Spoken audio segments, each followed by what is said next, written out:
तीन तरह का जल शिव को समर्पित होता है और वो तीनों तरह के जल का अलग अलग भाव है महाराज।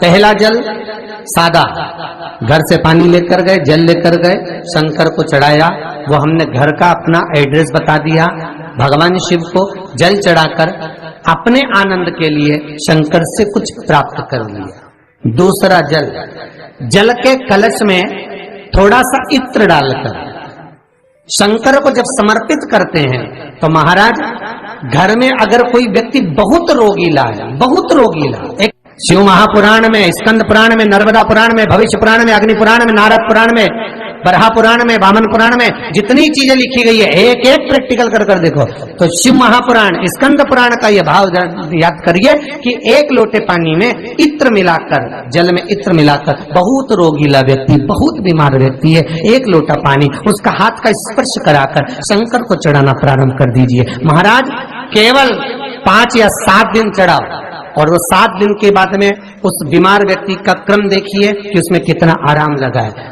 औषधि दवाई काम करना प्रारंभ करी कि ना करी। केवल इत्र समर्पित, इत्र का जल।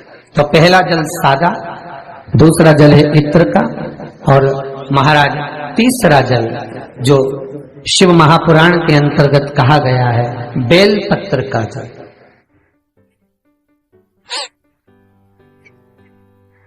तीसरा जो जल है वो बेलपत्र का जल है। बेलपत्र का जल कैसा?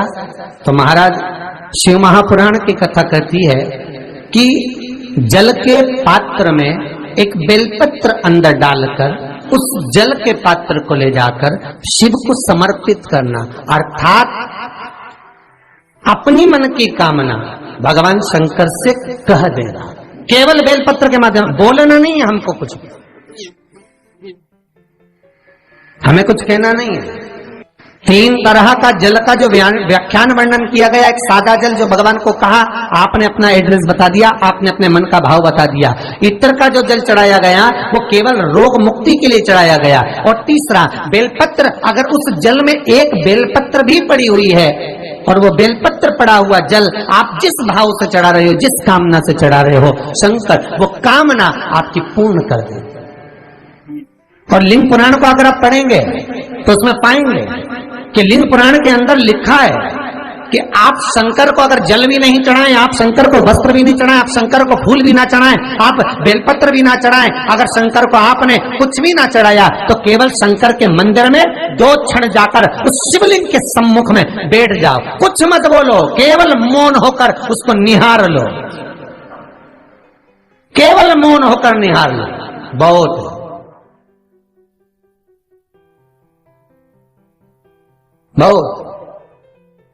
जो हनुमान जी महाराज को 3 तरह की माला समर्पित होती है, एक आंकड़े के पत्ते की, दूसरी बेलपत्र के पत्ते की, तीसरी पीपल के पत्ते की।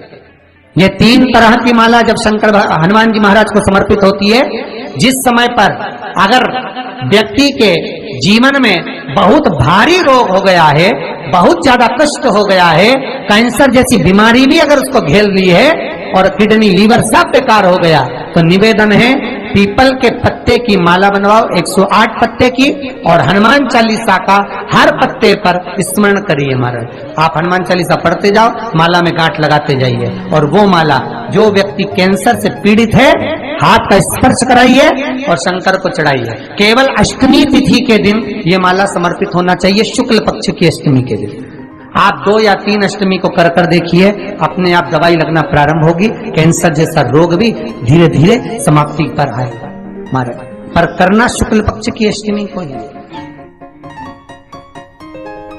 महाराज कोई बच्चा एग्जाम में बैठ रहा है, सीए की पढ़ाई कर रहा है, कोई बहुत बड़े एग्जाम में बैठा और पास हो ही नहीं रहा, बहुत हार गया, बेलपत्री की माला चढ़ाई। पर बेलपत्र की जो माला है वो केवल प्रदोष पर चढ़ती है श्री हनुमान जी महाराज।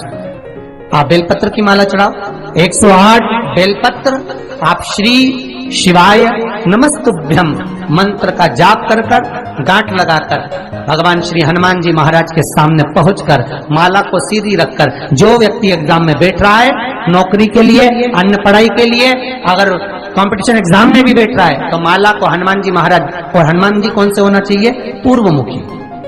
हनुमान दक्षिण मुखी नहीं चाहिए। पूर्व में जिन हनुमान जी का मुख हो वो माला ऐसी समर्पित कर कर, हनुमान चालीसा का पाठ कर कर, 3 बार स्मरण कर कर माला श्री हनुमान जी को पहना दीजिए। ऐसा कोई एग्जाम नहीं जिसमें से आप निकल ना पाए महाराज, पर करना आपको पड़ेगा। प्रदोष का दिन होना चाहिए, प्रदोष के भगवान, और प्रयास जहां तक हो सके प्रदोष काल में अगर चढ़ाएंगे तो ज्यादा फलदायी रहेगा प्रदोष काल में। तीसरी है आंकड़े की माला। महाराज आंकड़े के पत्ते की जो माला होती है ये माला कार्य की सिद्धि के लिए होती है। इसमें एक एक आंकड़े के पत्ते पर सीताराम लिखा जाता है। मात्र एक पत्ता ऐसा होता है जिस पत्ते पर सीताराम नहीं लिखा जाता। 108 पत्ते में से एक पत्ता, बस उस पत्ते को हथेली में रखकर उल्टा हाथ आपको रखना है और अपनी कामना कर कर उस पत्ते को बांध देना है। ये जरूरी नहीं है कि 25 के बाद बांधो, 50 के बाद बांधो या 100 के बाद बांधो, आपकी मर्जी पड़े। उस खाली पत्ते को कहीं पर भी बांध दीजिए और उस माला को अपनी कामना कर कर श्री हनुमान जी महाराज को समर्पित कर दीजिए महाराज। इसके लिए कोई तिथि, कोई दिन, कोई बार निश्चित नहीं है। बस ये माला जब हनुमान जी को चढ़ जाए तब एक घी का और एक तेल का दिया हनुमान जी के सम्मुख में लंबी बाती का लगा देना महाराज। एक घी का, एक तेल, और अपनी कामना कर कर आप आ जाइए। आपकी वो कामना 2.5 महीना या 3 महीना, इससे ज्यादा नहीं जाएगा, वो कामना बाबा पूरी करेगा। क्योंकि शिव और हनुमान ये सब एक ही स्वरूप है। अब आप कहेंगे महाराज जी ये कौन सी पुराण से लिया है? तो आप इसको लिंग पुराण के अंदर देख सकते हैं। आप गीता प्रेस गोरखपुर की लिंग पुराण लीजिए, उसके अंतर्गत आप इसका व्याख्यान वर्णन पढ़ सकते हैं महाराज। एक एक क्रम हमारे शास्त्रों का हम उसको बस ज्ञात करें, हम इधर उधर डोले नहीं। हमारी पुराणों में इतने लेख लिखे गए हैं, उसको ही अगर हमने निकाल लिया तो हम जीवन में सुख पा सकते हैं, हम दुखी नहीं हो सकते। मंत्र कौन सा जो दिया जा रहा है, वो मंत्र कौन सा है जो प्रदान किया जा रहा है? हनुमान जी महाराज ने वो मंत्र जो विभीषण को दिया, और एक विभीषण जिसको लात मार दी गई, एक विभीषण जिसको लात मार कर निकाल दिया गया, जिसके घर का भी ठिकाना नहीं था, वो विभीषण एक छोटे से मंदिर में जो रहता था, तुलसी का क्यारा जिसके दरवाजे पर था, और वो विभीषण जब सीत रावण को देता है तो वही विभीषण को जब लात मारकर निकाल दिया जाता है, तो वो मंत्र कौन सा था जिसको विभीषण ने जपा और विभीषण लंका का अधिपति बन गया?